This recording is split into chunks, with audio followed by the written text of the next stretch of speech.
여러분 누가복음 8장을 보면 예수님께서 여러 마을과 그리고 성을 다니면서 하나님 나라의 복음을 전하고 있습니다. 물론 예수님은 한 곳에 머물러 계신 분은 아니었죠. 마을에서 마을로 사람들에게서 사람들에게로 하나님의 말씀을 계속 전하셨습니다. 이를 바울 사도는 때를 얻거나 못 얻거나 항상 복음을 전하라는 그런 말씀으로 자신에게 주는 말씀으로 승화시켜 그는 말씀대로 그렇게 살아온 사람이었습니다. 그리고 많은 사람들이 예수님의 놀라운 말씀을 듣기 위해 모여들었습니다. 그 중에는 예수님을 따르는 12 제자를 포함해서 제자들도 있었고 또 호기심으로 모여든 무리들도 있었습니다. 그때 예수께서 한 가지 비유를 말씀하셨습니다. 누가복음 8장 5절 앞부분입니다. 씨를 뿌리는 자가 그 씨를 뿌리러 나가서 예수님은 하나님 나라의 말씀을 씨를 뿌리는 장면으로 설명하셨어요. 같은 씨가 뿌려집니다. 그런데 떨어지는 곳에 따라 결과가 달라지는 거예요. 어떤 씨는 길가에 떨어지고 어떤 씨는 돌밭에 떨어지고 어떤 씨는 가시떨기 속에 떨어지고 어떤 씨는 좋은 땅에 떨어집니다. 여러분, 이 비유는 단순한 농사 이야기가 아닙니다. 사람의 마음에 대한 얘기입니다. 말씀이란 씨는 지금도 계속 뿌려지고 있죠. 예배를 통해 또 여러분의 어떤 삶 속에서도 하나님은 계속 우리를 만나주고 있기 때문입니다. 문제는 씨가 아니라 씨를 받는 밭에게 있습니다. 그래서 예수님은 우리에게 한 가지 중요한 질문을 던집니다. 너희 마음은 어떤 밭인지 생각해보라. 여러분의 마음은 어떤 밭이라고 생각하십니까? 오늘 우리는 이 질문을 가지고 예수님께서 말씀하신 이 비유를 함께 생각해 보자 합니다. 자, 누가복음 8장 2절에서 3절 우리 다시 한번 읽어보겠습니다. 또한 악기를 쫓아내신가 곧 7 귀신이 나간 막달라라는 헤롯의 정직이 구사의 아내 요한나와 수사나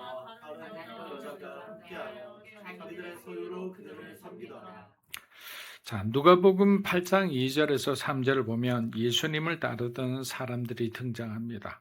이 사람들은 단순히 예수님의 말씀을 구경하듯 그렇게 듣던 사람들이 아니었어요. 예수님을 만나 인생이 변화된 사람이었습니다. 막달라 마리아는 7 귀신에게 사로잡혀 있던 사람입니다. 그녀의 삶은 깊은 어둠 속에서 갇혀 어쩌지도 못하는 그런 상황이 있었습니다. 그런데 예수님을 만나 그녀는 완전히 다른 사람이 되었습니다. 요한나는 헤롯의 정직이 구사라는 사람이 아니었습니다. 당시 사회적으로 높은 위치에 있던 사람이었습니다. 그러나 그녀 역시 예수님을 따르는 사람이 되었습니다. 수산나와 다른 여자들도 마찬가지입니다. 이들은 자신의 소유로 예수님과 제자들을 섬기고 있었습니다. 여러분, 이 사람들에겐 한 가지 공통점이 있습니다. 예수님을 만났고 그 만남이 그들의 삶을 바꾸어 놓았다는 거예요. 그래서 예수님을 말씀을 단순히 듣는 사람이 아니라 예수님을 따라가는 팔로우가 되었다는 거예요. 그런데 여러분, 같은 예수님을 만나도 모든 사람이 같은 결과를 경험하는 것은 아닙니다. 어떤 사람은 막달라 마리아처럼 인생이 바뀌어 주님을 위해 헌신하며 교회를 위해 기쁘게 섬기는 분들도 있습니다. 그런데 어둠 속에 있던 사람이 예수님을 만나면 어떻게 됩니까? 어마어마한 기쁨으로 그들의 삶에는 지금까지 보지도 못한 그 길들이 보이기 시작하죠. 그런데 어떤 사람들은 잠시 말씀을 듣고 돌아갑니다. 그 순간에는 감동합니다. 그러나 삶은 변하지 않습니다. 또 어떤 사람은 예수님의 기적을 보고 놀라기도 합니다. 병고침이 일어나면 환호하고 오병이어의 떡을 먹으며 예수님을 경배합니다. 그런데 시간이 지나자 말씀을 들은 그 사람들이 이렇게 외칩니다. 바라바를 놓아주고 예수를 십자가에 못 박아라. 여러분, 같은 예수님을 만났습니다. 같은 말씀을 들었습니다. 같은 기적을 보았습니다. 그런데 결과는 완전히 달랐던 거예요. 왜 그렇습니까? 예수님은 그 이유를 우리의 마음의 상태에서 찾으시는 거예요. 자, 누가복음 8장 우리 4절에서 8절까지 한번 읽어보겠습니다. 동네 사람들이 예수께로 나와 큰 무리를 이루니 예수께서 비유로 말씀하시되 씨를 뿌리는 자가 그 씨를 뿌리러 나가서 뿌릴새 너는 길가에 떨어짐에 밟히며 공중의 새들이 먹어버리니라. 더러는 바위 위에 떨어짐에 싹이 났다가 습기가 없으므로 말랐고 너는 가시떨기 속에 떨어짐에 가시가 함께 자라서 기운을 막았고 더러는 좋은 땅에 떨어짐에 나서 백배의 결실을 하였느니 이 말씀을 아시고 외치시되 귀 있는 자는 들을지어다. 자, 여러분 이 장면을 한번 떠올려 보십시오. 각 동네에서 사람들이 모여 큰 무리를 이루었습니다. 예수님의 말씀만 듣기 위해서 모인 사람들이에요. 그때 예수님은 그 무리를 위해서 한 가지 그들이 알아듣기 쉬운 방법으로 비유로 말씀하십니다. 오늘 말씀은 바로 씨 뿌리는 농부의 이야기입니다. 자, 농부가 계절이 되니까 이제 씨를 뿌리기 시작합니다. 뿌리는 씨는 각각 다르지 않고 동일한 씨입니다. 그러나 씨가 떨어지는 땅은 각각 다릅니다. 예전에 팔레스타인의 농부는 이렇게 뿌린 거예요. 그냥 이렇게 뿌린 게 아니라 이렇게 뿌렸기 때문에 어떤 것은 좋은 땅에 있지만 어떤 것은 길가에 뿌려지기도 하고 그랬던 거예요. 자, 어떤 씨는 말씀드린 대로 길가에 떨어지고 어떤 씨는 바위 위에 떨어졌습니다. 어떤 씨는 가시떨기 속으로 들어갔고 어떤 씨는 좋은 땅에 떨어졌습니다. 같은 씨가 뿌려졌지만 결과가 서로 달랐던 거예요. 여러분 이 이야기를 보면 문제는 씨가 아니죠.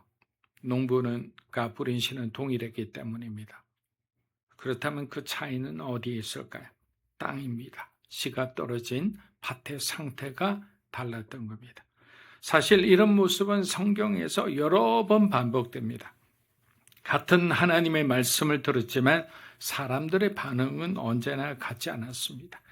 광야에서 이스라엘 백성은 하나님의 기적을 보았습니다.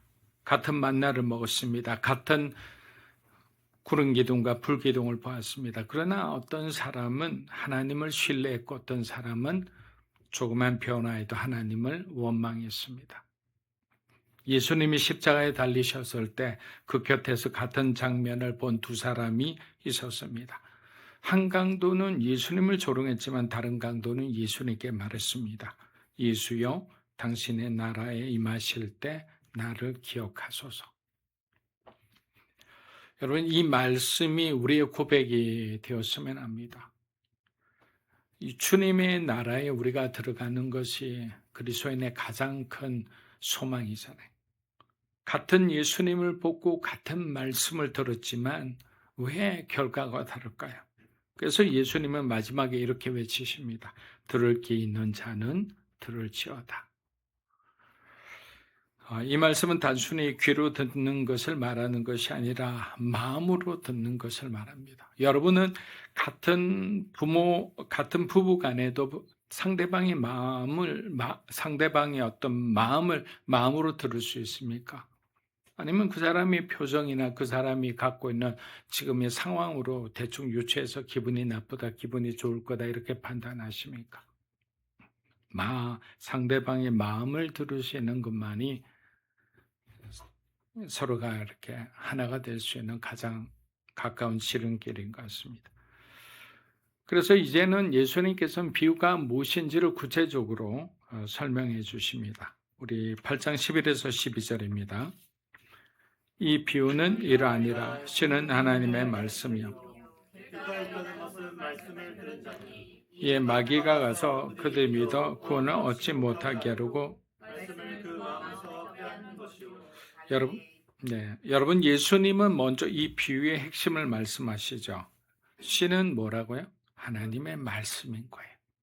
말씀이 여러분에게 꽂혔어요. 말씀이 여러분에게 들렸습니다.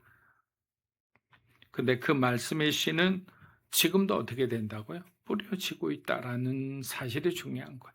내가 왜 변하지 않느냐라는 것을 내 환경의 탓, 사람의 탓을 하는 것이 아니라 내 마음의 탓을 먼저 해야 되는데 대부분의 사람 내 마음을 부정하죠. 누군가가 내 마음을 이렇게 망쳤다고 생각합니다. 그런데 하나님은 그 사람의 마음에도 말씀이라는 어떤 씨앗을 뿌려주신 거예요. 누구를 탓하겠어요? 그런데 예수님은 이렇게 말씀하죠. 어떤 사람의 마음은 길가와 같다고 하십니다. 여러분, 당시 팔레스타인의 농부들은 씨를 뿌리기 전에 밭을 갈지 않았어요. 그래서 먼저 씨를 뿌리고 그 다음에 밭을 갈았습니다. 그래서 밭 사이는 사람들이 이렇게 왔다 갔다 일하느라고 다니는 단단한 길이 있습니다. 마치 우리 농촌의 고랑 옆에 단단한 길과 같은 모습입니다. 사람들이 계속 밟고 또 밟고 다니던 길이기 때문에 땅은 단단하게 굳어져 있었어요. 그래서 씨가 떨어져도 땅속으로 깊이 들어가지를 못합니다. 결국 어떻게 됩니까? 새들이 내려와 그 씨를 먹어버리는 거예요. 예수님은 이런 사람의 상태에 대해 설명하셨어요. 말씀은 듣기는 하지만 마음에 들어가지 않는 상태라는 거예요. 수많은 부흥회를 다니고 말씀 묵상이나 큐티 모임이나 모든 곳에 다 가더라도 그 말씀이 귓가에서 그냥 흘러가지 그 사람의 마음에 박혀서 내가 어떻게 하면 좋을까라는 그런 어떤 한탄과 고민이 없다라는 거죠. 그래서 말씀을 들어도 믿음이 자라지 않는 거예요. 말씀을 들으면 어떻게 합니까? 바울사도 말처럼 말씀은 결국에는 들음에서 나오는 거잖아요. 믿음은. 그런데 믿음은 자라지 않아요. 말씀을 들어도 삶이 변하지 않습니다. 말씀을 들어도 금방 다른 생각에 마음을 빼앗기고 맙니다. 세상의 염려가 빼앗기고 분주한 삶이 마음을 빼앗고 결국 마귀가 와서 그 말씀을 채가 버리는 거예요. 그래서 결과가 무엇입니까? 예수님은 분명히 그리고 강조해서 말씀하셨습니다. 마귀가 가서 그들이 믿어 구원을 얻지 못하게 하려고 말씀을 그 마음에서 빼앗는 것이다 라고 합니다. 여러분, 말씀이 마음에 뿌리 내지 못하면 결국 우리의 믿음도 자라지 못하는 거예요. 그래서 거기서 거기가 되는 거예요. 사랑하는 여러분, 오늘 우리의 마음이 길가처럼 굳어 있지는 않습니까? 말씀을 듣고 있지만 그 말씀이 마음 깊이 들어오지 못하고 그냥 스쳐 지나가는 듯한 느낌이 들 때가 있습니까? 그래서 주님은 우리에게 묻고 계시는 거예요. 당신의 마음은 어떤 밭입니까? 누가복음 8장 13절입니다. 우리 한번 읽어보겠습니다. 바위에 있다는 것은 말씀을 들을 때 기쁨으로 받으나 뿌리가 없어 잠깐 믿다가 실현을 당할 때에 대변하는 자요. 자, 여러분, 이번에는 바위 위에 떨어진 씨입니다. 바위 위에 떨어진 씨는 처음에는 아무 문제 없어 보입니다. 씨가 떨어지자 곧바로 싹이 올라옵니다. 겉으로 보기에는 살아있는 것처럼 보여요. 그래서 예수님은 말씀하십니다. 이 사람은 말씀을 들을 때는 기쁨으로 받는 사람이라고. 말씀을 들을 때 감동이 있습니다. 은혜가 됩니다. 마음이 뜨거워져요. 그런데 문제는 뿌리가 없다라는 거예요. 겉으로는 싹이 난 것 같지만 말씀이 마음 깊이 내려가지 않습니다. 여러분, 신방을 해보면 신앙이 몇 대 이렇게 지어진 사람들은 특별하다고 느껴지지 않지만 그 집만에 갖고 있는 신앙의 안정감이라는 게 느껴져요. 그런데 어떤 뜨겁게 믿은 집에 어떤 신방을 하면 믿음이 화려해 보여. 그런데 안정감이 없습니다. 왜 그럴까요? 깊이 뿌리 내리지 못했고 이쪽은 뿌리 내리고 있는 상황이기 때문에. 여러분들이 어떤 공동체에 가서 회사라든지 직장도 마찬가지예요. 처음에 가면 여러분들이 어색하고 뭐 누가 아는 사람 없고 이러면 결국에는 그 직장에 뿌리 내리지 못하고 어려움이 생기면 뭐 이직을 하거나 이렇게 되잖아요. 그런데 오랫동안 있다는 것은 그냥 버티는 게 아니에요. 오랫동안 인내하면서 그 시간을 견뎌내는 그런 어떤 시간들이 있었기 때문에 여러분들의 믿음이 그토록 깊어지는 거죠. 항상 좋은 날에만 있는 것은 아니잖아요. 그래서 예수님이 이렇게 말씀하셨어요. 기쁨으로 받으나 뿌리가 없어 잠깐 믿다가 이런 사람은 시련을 당할 때는 배반하는 자다. 마치 바울이 말한 데마 같은 사람이겠죠. 예수님의 제자 중에 유다와 같은 사람이겠죠.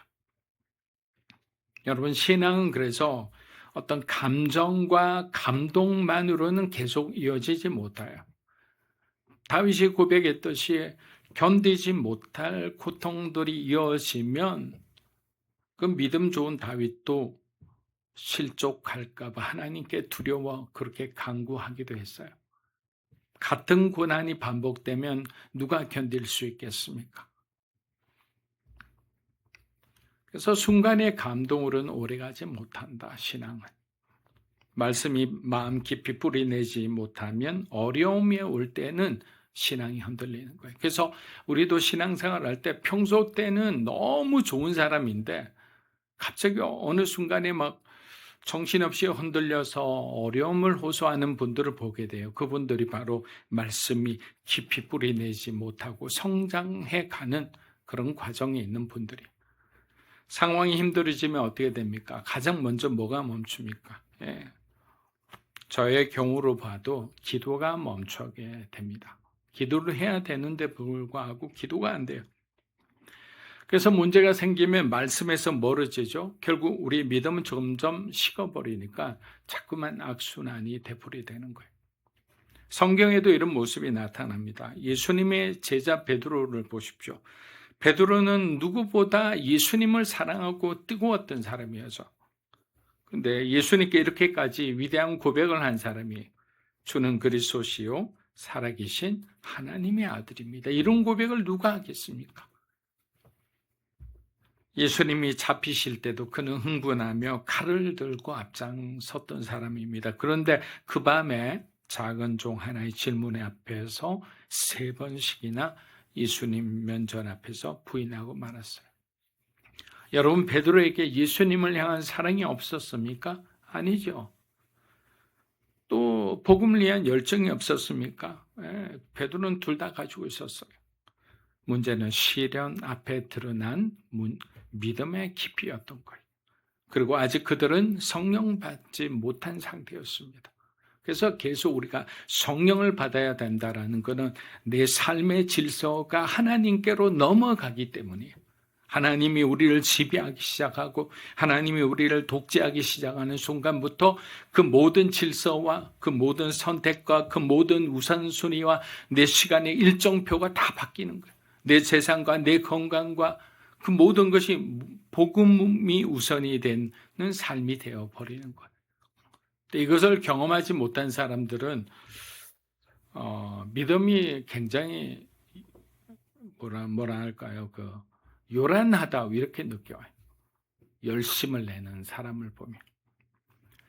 사랑하는 여러분, 신앙은 그래서 처음에 뜨거움보다는 뿌리가 중요한 거예요. 그래서 주님은 우리에게 묻고 계십니다. 나는 말씀을 들을 때만 기쁜 사람입니까? 아니면 말씀이 내 삶 깊이 뿌리 내린 사람입니까? 여러분의 믿음이 감정 위에 서 있는 신앙이 아니라 말씀 위에 뿌리 내린 신앙이 되기를 바랍니다. 그래서 어떤 시련이 와도 흔들리지 않는 믿음으로 서게 되는 가정이 되기를 축복합니다. 누가복음 8장 우리 14절 15절 우리 마지막 구절 한번 읽어보겠습니다. 가시떨기에 떨어졌다는 것은 말씀을 들은 자이나 지내는 이생의 염려와 재물과 향락의 기운이 막혀 좋은 땅에 있다는 것은 착하고 좋은 마음으로 말씀을 듣고 지키어 인내로 결실하는 자니라. 자, 이번에는 가시떨기 밭과 좋은 땅에 대한 말씀이에요. 여러분, 가시떨기 밭의 특징은 뭡니까? 말씀을 듣지 않는 사람이 아닙니다. 예수님은 분명히 말씀하셨어요. 뭐라고 했습니까? 말씀을 들은 자이나 자, 말씀은 들었습니다. 싹도 나고 열매도 나기 시작했어요. 그런데 시간이 지나면서 문제가 생기는 거예요. 씨만 자라는 것이 아니라 가시도 함께 자라나는 거예요. 예수님은 그 가시를 세 가지로 말씀하셨습니다. 이생의 염려, 재물, 향락. 염려가 마음을 붙잡고 재물에 대한 욕심이 내 마음을 가득 채우고 세상의 즐거움이 마음을 끌어당기기 시작하는 거예요. 자꾸만 내 마음은 교회에 있는데 이 마음이 어느 순간에 세상으로 가 있고 몸만 남아있으면 못하겠습니까? 그래서 어떻게 됩니까?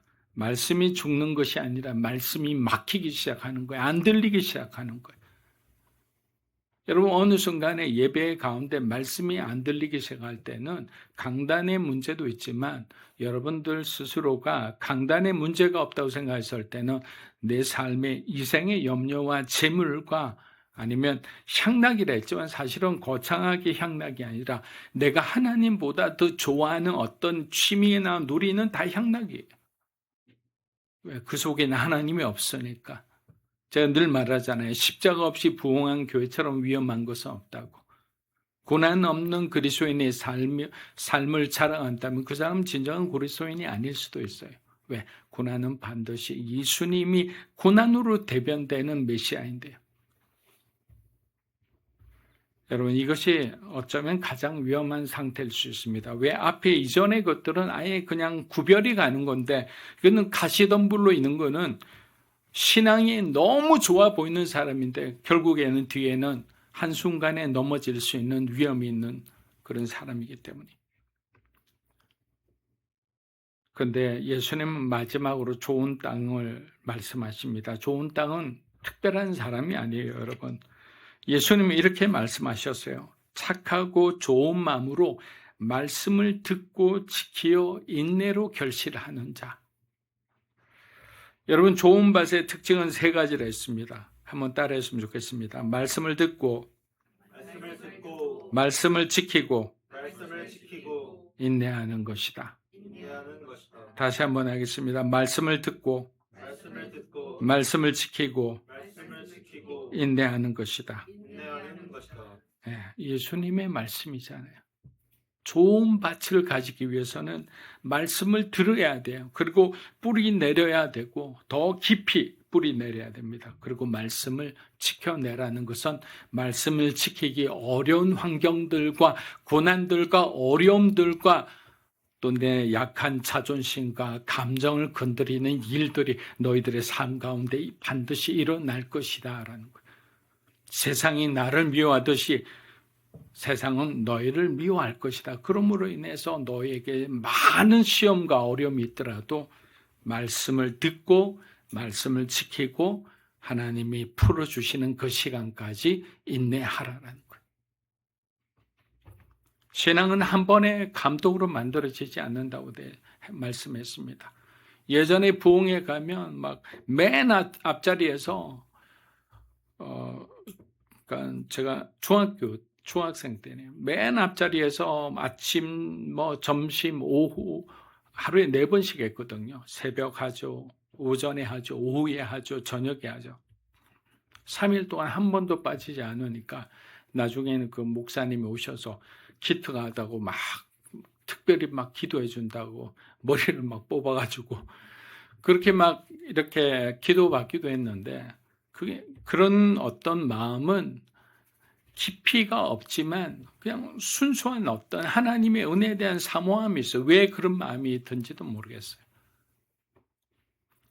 오늘 예수님은 우리에게 한 가지 질문을 던지십니다. 말씀이 내 삶에 열매를 맺고 있습니까? 아니면 염려와 욕심과 세상의 즐거움이 나의 성장을 막고 있는지 우리가 정직하게 여러분들이 예배 끝나고 난 뒤에 집에 들어갔을 때 한번 생각해 보십시오.